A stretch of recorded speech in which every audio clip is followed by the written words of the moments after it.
before I do start this video, I first want to respond about the comments that people have made about me needing to apologize for trying to say that Xavi Hernandez should continue for another season. So here we go. I just want to say from the bottom of my heart, I'd like to take this chance to apologize to absolutely nobody. The double champ does what the he wants.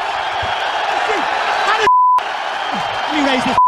Yeah, I'm not apologizing for nothing. I still stand by what I say. Xavi Hernandez is a great coach, and he did very well for what he was given throughout his years at FC Barcelona. Nothing has changed. I believe that if Xavi Hernandez was here with Barcelona this season, Barcelona would have been very solid. It's just that Hansi Flick came in, brought this team from an 8 to an 11. Xavi Hernandez was doing a phenomenal job. Yes, we wanted higher levels, but Hansi Flick came in and spoiled all of us. And he has been doing something so extraordinary, I would even put it right next to Pep Guardiola. And I'm not trying to sell this dream, right? But it is simply just the effect that Hansi Flick has had at Barcelona. It is big, it is huge. Every player has improved, but that does not mean that we should all now say Xavi Hernandez was always the wrong coach. He was not. Xavi Hernandez was a coach that laid the foundation for Hansi Flick to run. Hansi Flick came in here and he said, thank you, Xavi. Thank you for introducing Cubarsí, Lamine Yamal, Fermin Lopez, Hector Fort, and many more. And now Hansi Flick is just coming over here and saying, I'm just going to maximize this whole thing now that I do have the foundation set. So I am not apologizing for anything. That's ridiculous. That's like me asking for you guys to apologize when you guys were saying that Vitor Roque should be starting over Lewandowski. Everybody was saying that last season. Everybody was saying Lewandowski's finished, Xavi Hernandez gives no time to Vitor Roque, and now look at us today. Look at how great Lewandowski has been. He is at his prime self, and Vitor Roque is lost currently at Real Betis. But I am not over here saying ask for forgiveness, please apologize. No, there is no reason to do that. You know why? You know why I don't even bring that up in the first place? Is because when I see Barcelona doing very well, everything else that did happen before does not even matter. It does not matter. Let's just be happy. Let's just celebrate. Let's celebrate the fact that we have a coach that knows what he's doing and has upgraded Barcelona immensely to the point where we have shown we can be superior to any team. So now that we do have that out the way, you probably are wondering why I'm over here talking about Xavi Hernandez and trying to defend him. That is because Luis Enrique, who is currently the coach of PSG and has previously coached PSG, also wanted to speak bad about Xavi Hernandez and gave out some ridiculous statements that I just have to speak on. So this is what he said to Movistar. Barcelona under Xavi Hernandez for 2 seasons has not been a dominant team or controlled possession. If this happened in our time, it wouldn't have just been criticism. It would have been much worse. If you are pro Xavi, you probably would have called him the third man after Johan Cruyff and Pep Guardiola. But if you are a neutral analyst, you would call him as if he was coaching Eibar. With me, Barcelona played with DNA, and that was not the case under Xavi Hernandez. Keep in mind, he said these statements right after we heard what he did state about Xavi Hernandez's Barcelona last season in a documentary, and he did say something very similar. And so this is what he said: Barcelona are not a dominant team. They are not a defensively good team. They have no defensive quality. They play long balls. Ter Stegen broke the record for long passes. They play like Eibar. So this statement here coming from the documentary was Luis Enrique speaking to PSG in the middle of the game between Barcelona and PSG during the halftime when Barcelona were down by 1 man. So here's the thing, right? The fact that he first said Barcelona under Xavi Hernandez for 2 seasons have not been dominant or controlled possession, it is simply not true. I don't know if he does remember, but Barcelona won La Liga back in the 2022-2023 season, and Barcelona were named as the best defensive team in the world. They were the best defensive team in the world. Do you guys hear me? Okay, I'm gonna repeat that again. Barcelona were the best defensive team in the world in that season, which was Xavi's first full season. They only conceded 20 goals all season. They were literally the best with Christensen, with Balde, Araujo, and Koundé. The best. It was the first time Araujo played with Koundé. It was the first time Christensen played with Araujo. It was the first time Balde played with Jules Koundé. They all played together for the first time on that season, and they were the best defensive team in La Liga and in the world. No other team was better. Not Inter Milan, not Man City, who won the Champions League that year. None. Barcelona were number 1, and he still had the audacity to say they played like Eibar, or they were not a dominant team, when we simply were. We controlled the possession. We were amazing with Sergio Busquets, Frankie, and Pedri, also having Dembélé on the right wing, Lewandowski as the striker, and Rafinha, who also played on the left wing position, and sometimes it was Varane or Ansu Fati. We did not have the best team, keep in mind, but we still dominated. So this whole thing about Xavi Hernandez supposedly not dominating or controlling possession is simply not true. Then he had the audacity to say, with me, Barcelona played with the Barca DNA, but not Xavi Hernandez. Okay, so let's talk about that. What is the Barcelona DNA? I'm gonna name out a few things, right? If you guys also want to point out some things about what the Barcelona DNA is, put it in the comment sections down below. But let me point out a few things. The Barcelona DNA is to only think about attacking football rather than defensive oriented tactics. Attacking over and over again is the best way to attack here and there, on the right side, left side, through the middle, everywhere. This is something that Hansi Flick has perfected. This is the reason why, today Barcelona are just so damn perfect in the attack. Point number 2, changing positions. Always being very well timed on where you need to be, being very well spaced, finding the third man, play very compact football. That is the basis of total football. Another trait is to relentlessly press when you don't have the ball. Like when we talk about runners, we mean runners. We're talking about pressing the opponent over and over again until we have the ball in our hands. Never backing down, never sitting back, never allowing the opposition to play, but to always press over and over again with high energy, high intensity, etc. So those are the few type of things that we could say does represent the Barcelona DNA. When we speak about Luis Enrique's Barcelona back in the 2016-2017 era, around those years, Barcelona did not provide those type of results. We were losing those traits, and if anything, most of those traits never really came to Luis Enrique's Barcelona. The only reason why Barcelona were so successful is because Luis Enrique was gifted with the chance to coach a team that contained Iniesta, Busquets, Messi, Luis Suarez, Neymar, Gerard Piqué, and just one powerhouse of a team, right? That team was just amazing. You had the combination of the MSN with Pep Guardiola's midfield, and in those last 2 years under Luis Enrique, the Barcelona DNA never really showed. And in that first year under Luis Enrique, Barcelona were mainly successful because of the players that he did have, because of the individual brilliance. And that's going to lead me towards the other conversation. You're going to tell me that you're going to try and build a case that you had better Barcelona DNA supposedly compared to Xavi Hernandez when you know that you had much better players with you, and you know that Xavi Hernandez came to Barcelona under construction. We're talking about two very different scenarios here.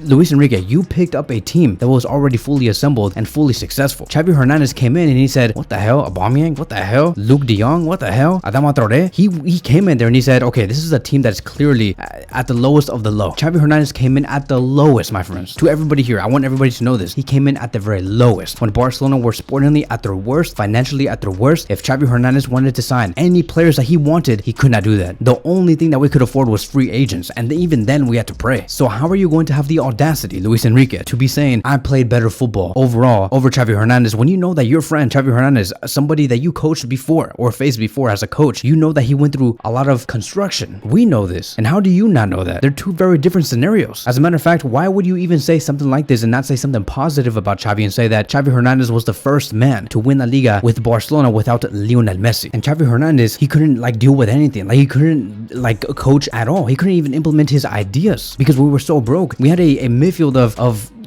freaking, first of all, we had Mingueza on the left back position at one point, Eric Garcia as one of our center backs. Actually, he was a right back at one point. We had Ricky Puig with Frankie de Jong and and I don't know who else was it? Nico Gonzalez, who were in the midfield. It was a disaster. And you want to come out here trying to feed your ego, explain to the media why you're supposedly the best and better over Xavi Hernandez. Bro, understand that you are so blessed with what you have right now at PSG. Understand that if Xavi Hernandez was in your position, he probably would have done a much better job compared to you. Because you know what's funny? 4 months ago, Luis Enrique stated, I can confirm we will sign new players in every position for next season. Can you imagine that? Can you imagine the blessing? Can you imagine being gifted that type of opportunity and then trying to 4 months later brag about how much better you are compared to Xavi Hernandez? He literally said, I can confirm we will sign new players in every position for next season. It's also a message to the players we have in the squad right now. Bro, you have all the money to spend, of course. Just shut up, please. Just shut up. You have the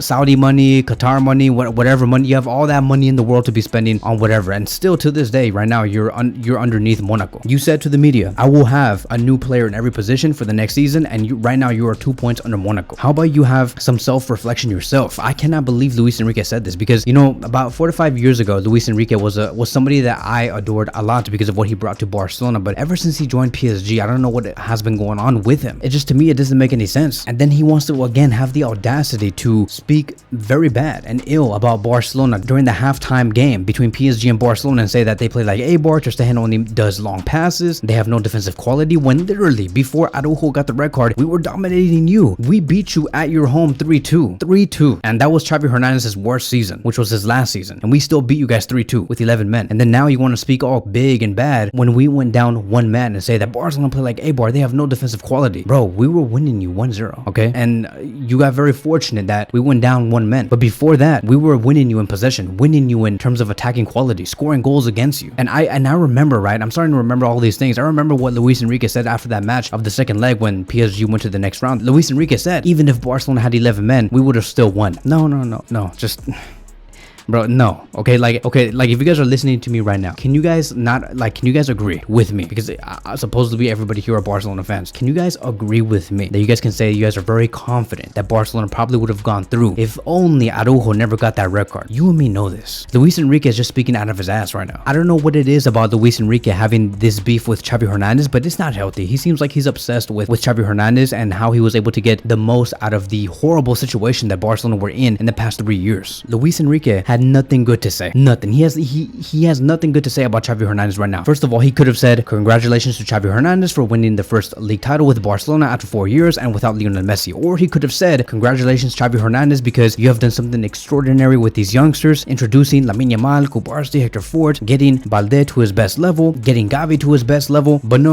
It does not cross his mind. To him, it doesn't. He just forgot about all of that, and he's just saying they play like Eibar. I'm better. I brought the Barcelona DNA, even though that he had the MSN, Iniesta, Rakitic, Piqué, Jordi Alba, etc. Dani Alves. It's just different. It's different scenarios, different situations. You don't compare that. You just don't. Like, here's going to be another thing. You might tell me, Kevin, just stop talking about Xavi Hernandez. Stop trying to defend Xavi Hernandez because Luis Enrique is saying all these things. What else do you expect Luis Enrique to say as a PSG coach? Of course, he's going to be talking about Barcelona like this. Well, here's the thing. But let me remind you guys how Pep Guardiola has talked about Barcelona in the past 6 years as the Manchester City coach. You guys can go pull it up. Go on Google and go type out Guardiola speaking good about Barcelona. You would find numerous statements about Pep Guardiola saying how great Barcelona have been over the years. And he has paid respects to Xavi Hernandez. He has paid respects to whatever Barcelona have been doing in the past 4 to 5 years, telling that and saying that Barcelona will one day become big again. He has only been saying good things. He continues to say that Messi will always be the greatest striker of all time. That, like, I remember there was this journalist that told Pep Guardiola, do you think that Erling Haaland can beat Messi's record or whatever, something like that? And he said, no, nothing is ever going to touch Messi, not even Erling Haaland. Forget about that. He continues to defend ex-Barcelona players, or he continues to defend Barcelona, and he never talks about why Man City is good at this because Barcelona is bad at that, and why Man City is better than Barcelona, and blah blah blah, whatever. He's not a Luis Enrique. Pep Guardiola has respect for Barcelona. He understands the situation. He understands what they have been through, and he tries to give them as many positives as much as possible. But to Luis Enrique, none of this does exist. None of this. And then bro, like, okay, I'm gonna end it like this. And then, right? And then he wanted to say that he would have been crucified if he were to have done this today with Barcelona. Bro, where were you in the past 2 years? You and me know, okay? You fans, the people who are subscribed to me, and even I know, you and me know how much Xavi Hernandez has been going through in the past 2 years, media-wise. How many people were trying to tell Xavi Hernandez to leave, that he's trash, that he has no future at Barcelona, criticizing him every weekend because of just one small error. If anything, Xavi Hernandez was being crucified, and now Luis Enrique wants to go out here and say, if it was me doing this with Barcelona today, I would have been crucified. And Xavi Hernandez had it easy. Now he wants to play like the victim, bro. Like, bro, are you the victim, or are you trying to be out here with the big ego? And so give me a break, bro. Give me a break. That is it. That is all I do have to say about Luis Enrique's ridiculous, stupid, frustrating statements. I hope he never speaks about Barcelona again, and I hope that he never, ever returns to Barcelona as the coach ever again. Yes, Luis Enrique, thank you for bringing us a Champions League and the trouble in 2015, but the MSN carried you, and that is the reason why you have not been able to win a Champions League ever since the MSN left you. Thank you guys so much for watching, and I will see you guys in the next one.